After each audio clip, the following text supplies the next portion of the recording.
শোন সরকার, পরিচয়ের নামে রক্ত ঝরানো এই অন্যায় আর চলবে না। বাংলাদেশি বলে বাঙালি না, বাঙালি বলে এই অপরাধী না।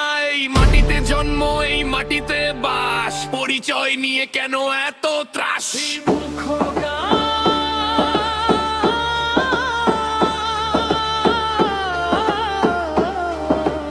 আমাদের যে গ্রামের মেম্বার প্রধান এমএলএ আছে তাদেরকেও বলছি যে এরকম ভাবে আমাদের যে ভাইরা মার খাচ্ছে, হয়তো বিদেশে যেছে, তাদেরও কোনো খোঁজ খবর নিল না। এবার তাদের একটা কোনো ভোটের টাইম হচ্ছে তখন আমাদের ভাইদের কাছে চলে আসছে ভোট চাই।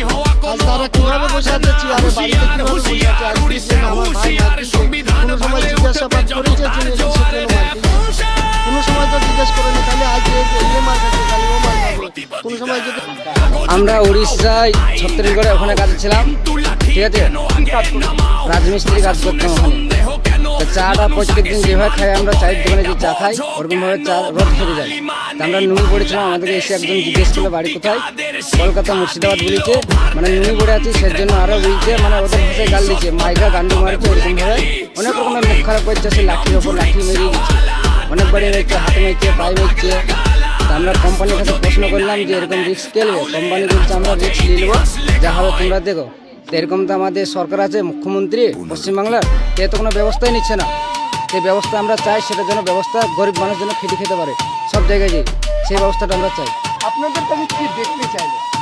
দেখতে গেলে আধার কার্ড দেখালাম, বলছে ডুপ্লিকেট, বাংলাদেশি বলে এরকম মারছে আমাদেরকে, মানে বলছে বাংলাদেশি বলতে মারতে আরম্ভ করলো কেন? বাংলাদেশি কি কারণ বলছে বাংলাদেশে একটা যে দেবদাস না কি বলছে, ওই ছেলেটাকে পুড়ি মেরে ফেল দিল। আমাদেরকেও বলছে তোদেরকেও পুড়ি মেরে ফেল দেবো, এরকম ভাবে সকালবেলা যদি বাড়ি না যাস তোদেরকেও মেরে ফেল দেবো। আমাদের মানে ভিডিও করেনি, ফটো তুলে নিয়েছে যে সকালবেলায় যেন না দেখি তোদেরকে, তোরা ঘর ছাড়া হয়ে যায় এখান থেকে। আপনারা কতদিন ধরে কাজ করছেন? আমি গিয়েছিলাম 1 সপ্তাহ হয়েছে, মানে আরো লোক আছে, ওদের অনেক দিন হয়ে গেছে।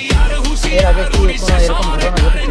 এর আগে ওখানে ঘটনা হয়নি, এটাই প্রথম ঘটনা হইলো। মানে আমাদের 3 জনকে মিলছে, গিটারকেও মিলছে, গিটারের বেটাকেও মিলছে, আমাকেও মিলছে। মানে 3 জন আমরা চা খেতে গেছিলাম বাজারে। ঠিকাদারের বাড়ি কোথায়? ঠিকাদারের বাড়ি হয়েছে মজমপুর। আপনারা কজন বাড়ি চলে আসছেন? আমরা 2 জন এসেছি, জানাচ্ছি। আর ওখানে এখনো কাজ করছে? হ্যাঁ, কাজ করছে। ওরা বলছে এরপর যদি ঝামেলা হচ্ছে মোবাইলে খবর আমরা দেখছি, তা ওরা আসছে না, বলছে পালিয়ে যাবো আমরা, আরেকবার যদি ঝামেলা চলে যাবে।